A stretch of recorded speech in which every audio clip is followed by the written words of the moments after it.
السلام علیکم ورحمۃ اللہ وبرکاتہ نحمدہ ونصلی علی رسولہ الکریم اما بعد۔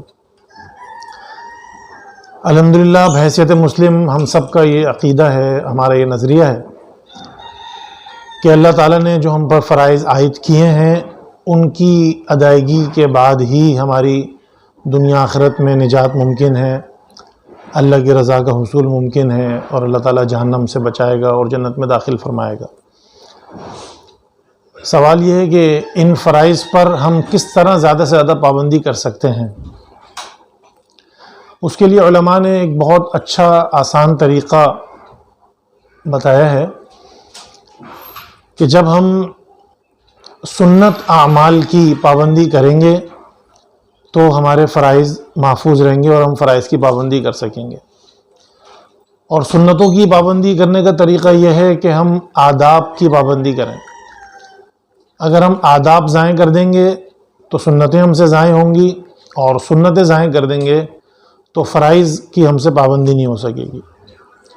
تو یہ جو اسٹیپ ہے ادب، سنت اور فرض، اس کا ہم بہت زیادہ مشاہدہ کرتے ہیں۔ مثال کے طور پر ہم سب کو پتہ ہے کہ والدین کی اطاعت فرمانبرداری کرنا، ان کی خدمت کرنا ہم پر فرض ہے، اور بے شمار کام ایسے ہیں جو سنت سے بھی ثابت ہیں۔ تو اس میں پہلا مرحلہ یہ ہے کہ ہم ماں باپ کا زیادہ سے زیادہ ادب احترام کریں۔ مثلا گھر میں ماں باپ موجود ہوں تو ان کے سامنے اپنی آواز ہلکی رکھیں، ان کی طرف پاؤں پھیلا کر نہ بیٹھیں۔ جو گھر میں عزت والی جگہ ہے وہاں خود نہ بیٹھیں، والدین بیٹھیں۔ والدین اگر نیچے بیٹھے ہوئے ہوں تو ان کے سامنے اوپر نہ بیٹھیں۔ اسی طرح اگر پلنگ ہے، بیڈ ہے، تو اس کا سرہانہ ہوتا ہے، وہاں والدین بیٹھیں، اور جو پائنتی ہوتی ہے اس طرف ہم بیٹھیں۔ تو اس طرح کی کئی آداب ہیں۔ ماں باپ کو کبھی گھور کر نہ دیکھیں۔ تو جب ہم ان چھوٹے چھوٹے آداب کا خیال کریں گے تو پھر ہم ماں باپ کے فرما بردار ہوں گے اور ان کی خدمت کریں گے۔ یعنی آداب کا خیال کریں گے تو سنت اور فرض ہم سے ادا ہوں گے۔ اسی طرح مسجد کا معاملہ ہے۔ ہم سب کو پتہ ہے کہ مسجد نماز کے لیے قائم کی جاتی ہے، مسجد میں عبادت ہوتی ہے، مسجد میں عبادت ہوتی ہے، اور مسجد میں ہم نماز کے لیے جاتے ہیں۔ اب مسجد کے آداب ہیں کہ مسجد میں شور شرابہ نہ ہو، قبلے کی طرف ٹانگیں پھیلا کر نہ بیٹھیں، مسجد میں حلقے نہ لگائیں گپ شپ کرنے کے لیے، مسجد کو صاف ستھرا کر رکھیں، کوئی معمولی سی چیز بھی گر جائے اگر تو اس کو اٹھا کر پھینک دیں۔ تو مسجد کے آداب کا ہم جتنا خیال کریں گے تو پھر مسجد میں جو فرائض ادا کیے جاتے ہیں اور جو مسجد کا زیادہ حق بنتا ہے ہم اس کا خود بخود خیال کریں گے۔ اسی طرح فرض نماز ہے، ہم اس کا اسی وقت زیادہ سے زیادہ خیال رکھیں گے جب ہم سنتوں کا اہتمام کریں گے۔ سنتوں کا اہتمام چھوڑ دیں گے تو فرائض میں ہم کمزور پڑ جائیں گے، فرائض میں سستی دکھائیں گے۔ سنتوں کا اہتمام کریں گے، نوافل کا اہتمام کریں گے تو ہمارے فرض صحیح وقت پر اور توجہ کے ساتھ فرائض ہمارے ادا ہوں گے۔